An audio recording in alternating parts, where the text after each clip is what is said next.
Dog Films presents Paid to Dream with Charles Dennis.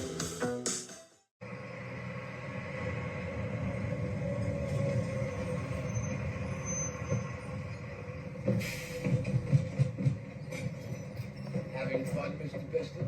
People in that last car were kind of awful. Mr. Hannaford's car? They threw me out. Yes. And then I got a ride with a bunch of video freaks. They ran out of gas and needed a fix or something. One. Yes, it's Paid to Dream once again with Charles Dennis. And that young man flagging down the bus, that was Mr. Pister from Orson Welles' last movie, The Other Side of the Wind.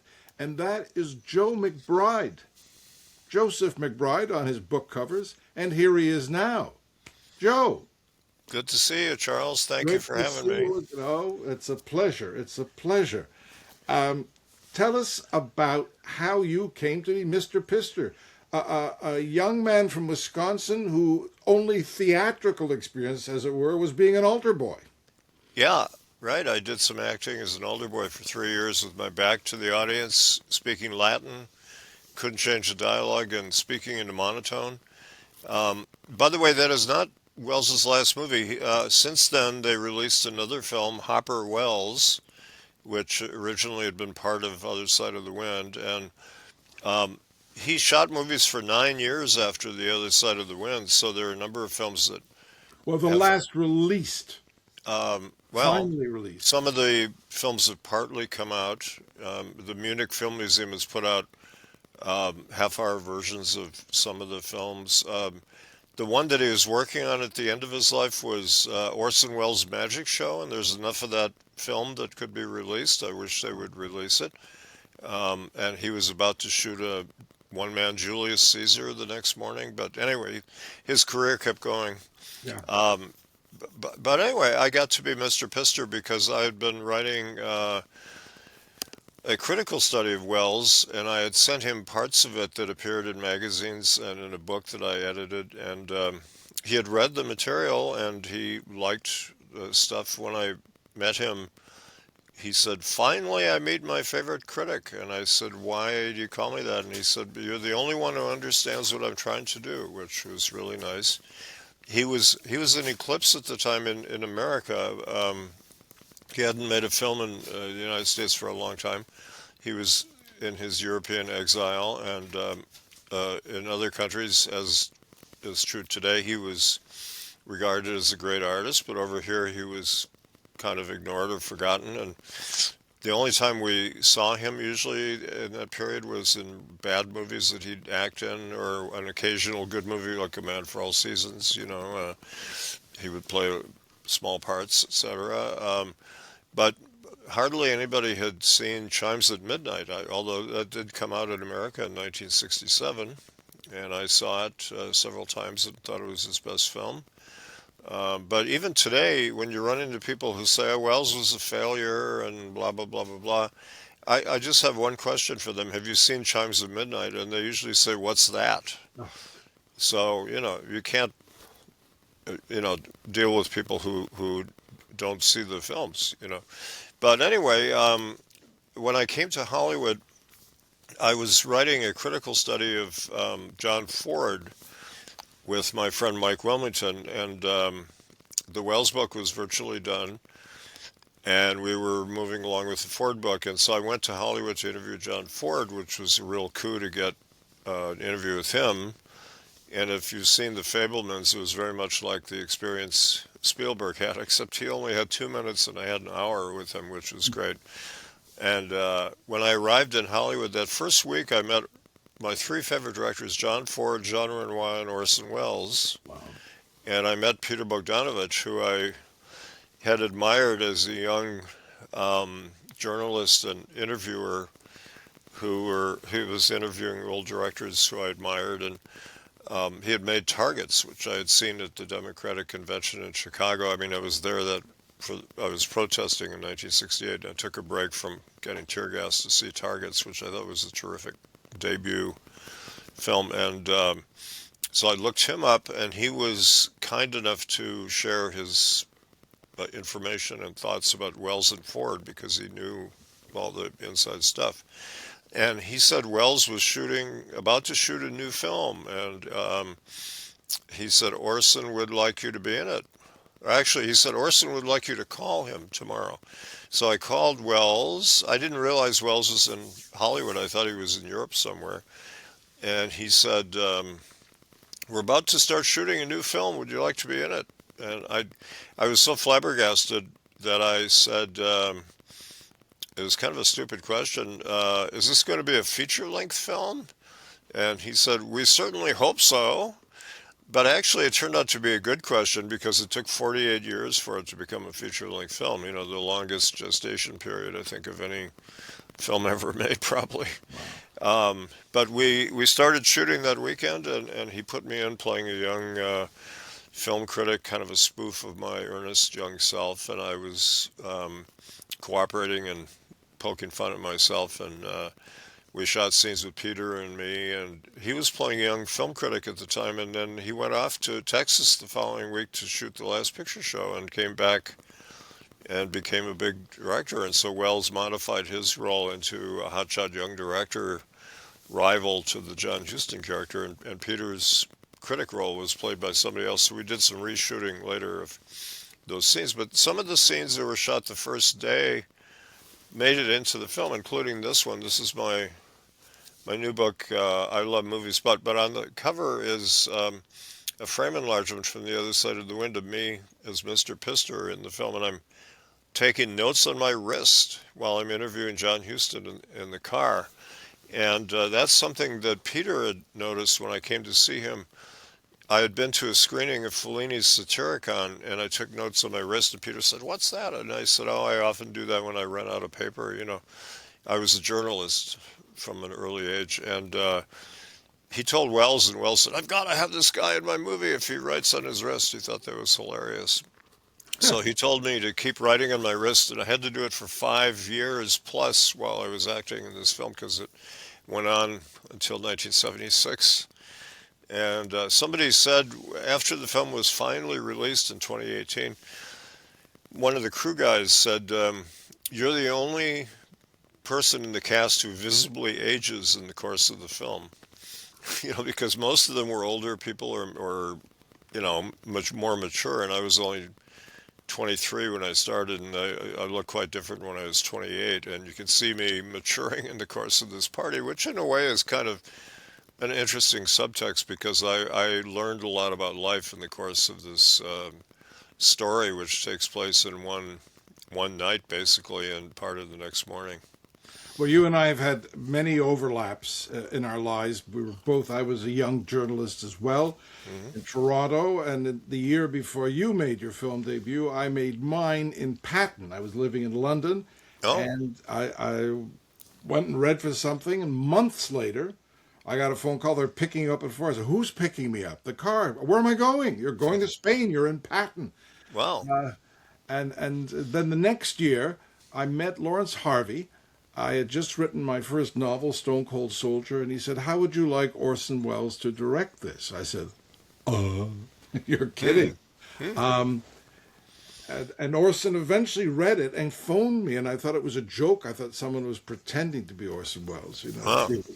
Wow. But at the time, Larry Harvey told me that he had started a movie with Orson and Jean Moreau on a boat, and I wondered how much of that exists. Well, I've seen that movie twice, The Deep. It's been put together by Stefan Drosler of the Munich Film Museum, which has most of Wells's unfinished work. And he was shooting The Deep in 69, thereabouts, the late 60s. And it was a small film taking place on a couple of boats, and he filmed it off the coast of Yugoslavia. And he's in it, and Michael Bryant, and Lawrence Harvey is really terrific in the film, and Jean Moreau's in the film, and Oya Kodar, Wells's young companion, was in that film.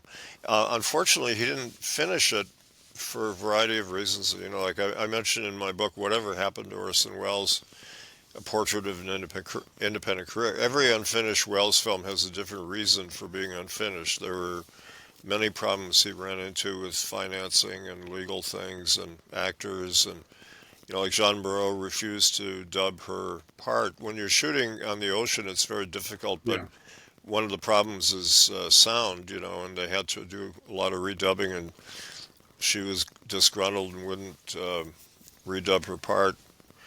And so, and also they lost the negative. It was going through customs and it was seized by customs and it's never shown up. But they have a work print, and Stefan cut together as much as he could of the work print. But there were some underwater scenes that had not been filmed. But most of it was filmed, so you can sort of see what it's all about. It's based on a suspense novel by Charles Williams. It was later filmed again by Philip Noyce as a bigger budget film, and I haven't seen that. But The Deep is not particularly good. Wells was disappointed in the results. It's kind of like a not so good TV movie, and unfortunately, and he wanted to make a big comeback with either that or The Other Side of the Wind, and so he decided to kind of put it aside, and sat around for a long time until Stefan put it together. And then Oya Kodai refused to let it be shown in festivals, even though Stefan was wanting to do that, and so he was disgruntled by that. So it's hard to see now, but it was actually shown in the United States once or twice, I believe, at archives and festivals, like a lot of his unfinished work. I'll try and track it down. Now, you came into my life because of my friend Lauren Lester, who acted in Rock and Roll High School. And although I'm the author of 14 novels, my book, There's a Body in the Window Seat, was my first nonfiction. I went back to doing what I started out doing originally, writing about film. Mm-hmm. And I said to Lauren, do you know anyone I could get to write a blurb? He said, well, what about Joe McBride? And you very kindly stepped up to the plate and not only wrote a lovely blurb, but gave me some information that I incorporated into the book and also into the Criterion Collection commentary. Right. Excellent book, yeah. Thank you. Thank you so much. And let me just tell people, Joe's book, if you can lift it, because it's well over 700 pages, it's a must read for anyone who loves movies. If you're saying, gosh, what could I sink my teeth into for a couple of weeks? That's the book. Get it. Frank Capra, The Catastrophe of Success, my biography of him, which, I spent 7.5 years working on that. 4 years of that were spent on the legal battle to get the book out. I had fierce explain to us why people were trying to prevent you from writing. Well, I basically, I wrote I co-wrote the American Film Institute Salute to Frank Capra, and he was a favorite director of mine, and I got to know him well, and I realized he was not the man he claimed to be. He was very different, very right-wing, for example, and a lot of young people who came to like his films in the 60s thought he was some kind of New Deal liberal, but in fact he hated Franklin D. Roosevelt and hated the New Deal, and he was extremely angry and bitter, and he was a racist and misanthrope. You name any ethnic group, and he hated them, including his own Italian Americans. He looked down. There are almost no Italian Americans in his films. That's true. Yeah, not too many. He did a very interesting film called The Younger Generation in 1929 about a Jewish immigrant to New York who kind of despises his ethnic roots and his parents and gives himself a new name and tries to pass as a Gentile. And it's a very sad film, and it's very honest and very interesting. And I asked Capra, for example, I said, when did you stop being embarrassed about your parents? And he said, I haven't yet.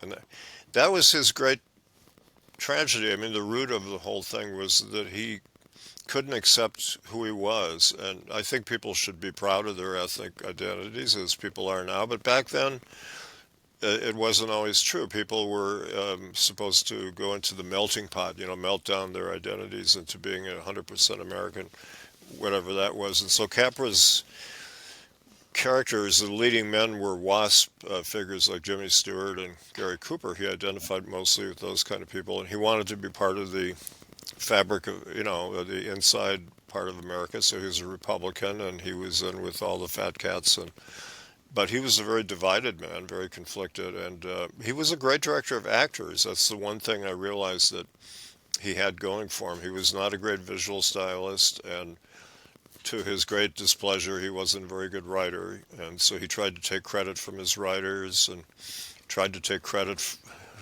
from Joe Walker, his cameraman, who brought most of the visual quality to his work. But I discovered a lot of things about him, and the most disheartening discovery was that he was an informer during the blacklist period. His loyalty was questioned, which is crazy because there was nobody more patriotic than Frank Capra. He loved America, and as often immigrants do, they see the qualities of America more than people who were born here. And he was in the army in World War I and World War II, and he volunteered, and he made a lot of propaganda films in World War II. And yet after the war, when the Red Scare came in again, he was blamed for the sort of progressive strain of his 1930s films, which are somewhat critical of the system. But they're complex, they're contradictory and complex to some extent. And what people never realized was they're complex because the writers tended to be liberals or even communists. He worked with a lot of left-wing writers. And his main writer, Robert Riskin, was a liberal anti-communist. And Joe Swerling, another liberal writer, helped create Capra's themes, and Capra didn't come up with his Capra-esque themes by himself, but he was very good at executing these themes. He didn't really believe, too.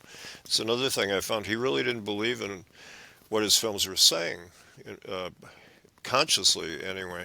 But I think viscerally he could relate to the common man in his films, and he loved actors. He didn't love people so much as he loved actors. It's kind of a paradox.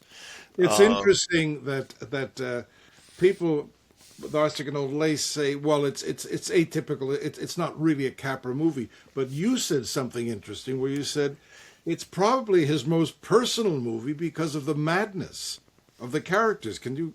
Yeah, it's very, I would say the younger generation too is very personal, although he got very angry when I told him that. But Arsenic and Old Lace, I realized, now why would he make this strange subject? Well, I realized his mother, he said, was, he called her a Halloween witch. And it's no coincidence that he put the Halloween time frame into Arsenic very prominently. And he thought his mother was crazy.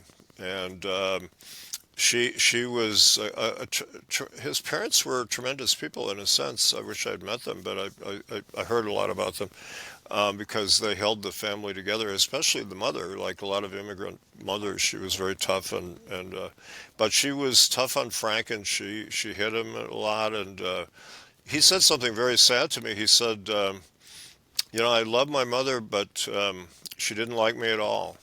Very sad. And there's a story when he made Mr. Smith Goes to Washington, which I and he thought was his best movie, contrary to, he would tell people It's a Wonderful Life is his best, but he really thought Mr. Smith was, because he said it's a bigger movie, it's about a film about our country. Anyway, he invited his mother to a special screening at Columbia and had her come in a limo, and they gave her flowers and all this stuff. And he wanted to finally impress her.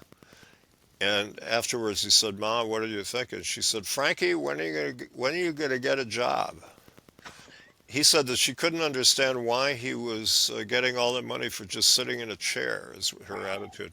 She just didn't, but a lot of people didn't understand what directors did, but she would never give him her approval, and that really hurt very deeply, and one of his cousins, one of his nieces told me that she really was proud of him, but she just wouldn't express it. She was kind of a cold, tough woman, So anyway, I think that I think he made Arsenic and Lace to deal with and exercise his feelings about his mother. And also, this cousin, Josie Campisi, who was a very good subject for me to interview, told me a lot about the family. And she said, the Capras are all crazy, they're all, she meant sort of eccentric, And so I think he was dealing with all that. And he had an older brother who was a criminal, like Mortimer in the film. His brother Tony became Tony said, I was the chief bootlegger.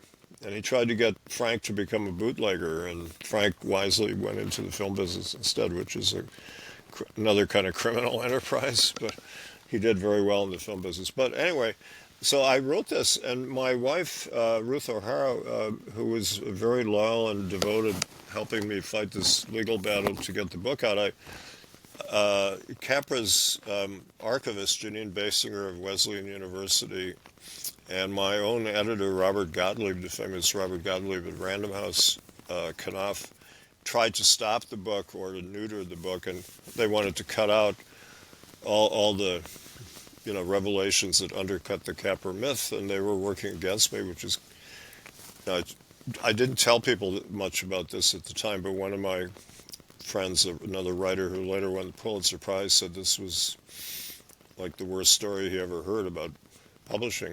But I won this battle for 4 years. They were trying to starve me into submission. But anyway, Ruth, who was a great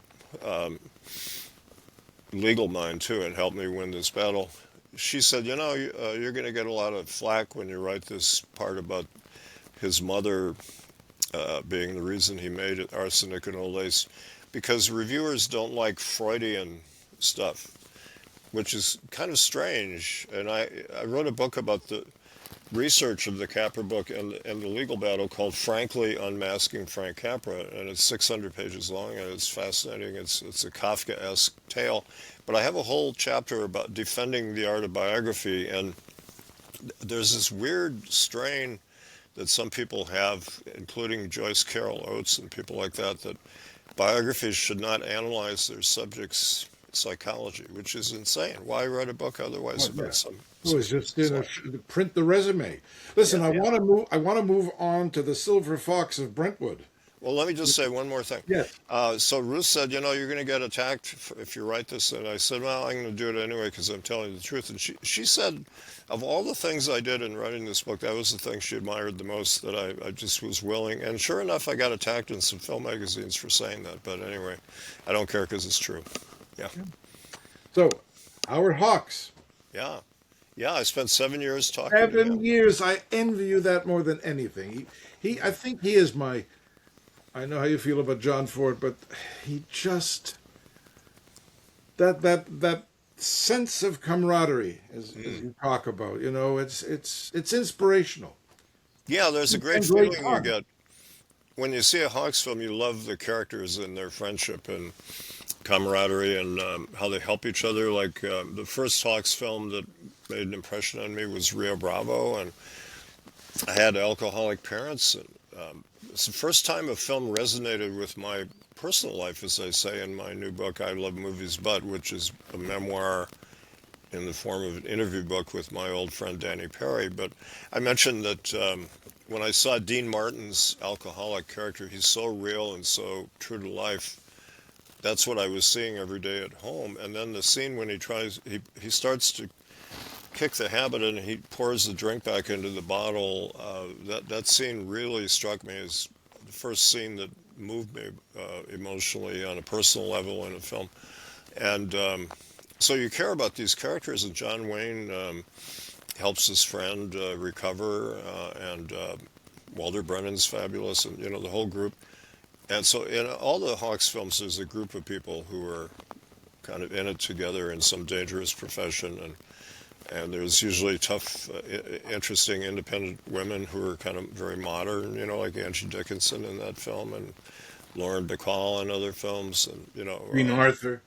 Arthur. I was 11, I think, when I first saw Only Angels Have Wings, and that's the quintessential, the gang. Yeah, that's kind of a prototype that he kept developing. Although, when you go back and see all his films, you can see the progression of development. But he kind of put it together in that film.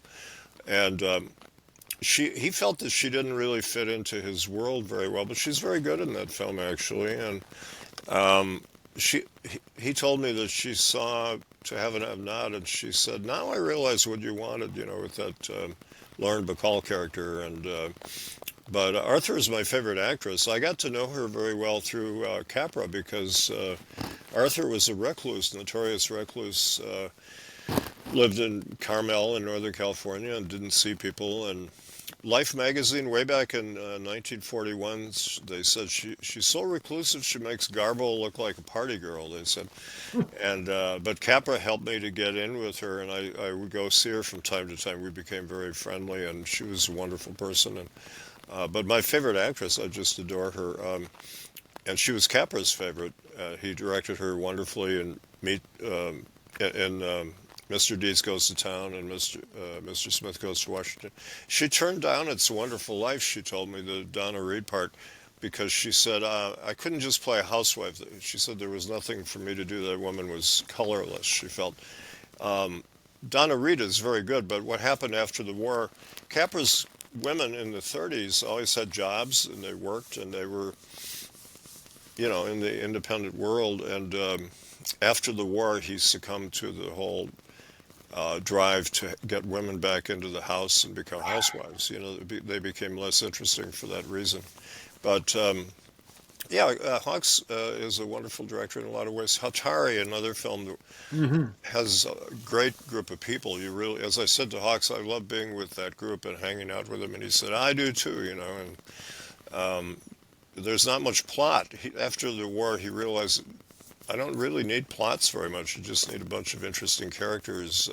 There's a story that Peter Bogdanovich tells that when Hawks called Robert Mitchum to do El Dorado, Mitchum said, "What's the story?" And Hawks said, "Oh, there's no story, Bob. It's just a bunch of people, He didn't even show him the script, but Mitchum had enough faith in him, like most actors did, that there'd be a wonderful film coming out of it. That's my favorite Hawks film. I love that film. But I think he's not as interesting to me as, say, Ford, because his range of interests is pretty narrow. And Ford was fascinated by history and myth and politics, and the whole history of our country, is covered in some ways from the Revolution to Vietnam by Ford, And how many years did you spend with Ford? Well, oh boy, I became a Ford fan in 1967 when I saw Ford Apache on television in Milwaukee. When I was a little kid, I was small and I was getting beaten up every day at school. And I loved Westerns, and I saw one every day at 4 o'clock on a TV show in Milwaukee called Foreman Tom's Jamboree. And I started wondering, why are these Indians always losing? What's going on here? What's this about? I had no idea, because they didn't tell us in school much about this situation. And I kept hoping there'd be one in which the Indians would win a battle for a change. And I saw one day, and I was so thrilled. It might have been Fort Apache, because there weren't a lot, before the 50s. There were some pro-Indian films. But Fort Apache is a very pro-Indian revisionist film.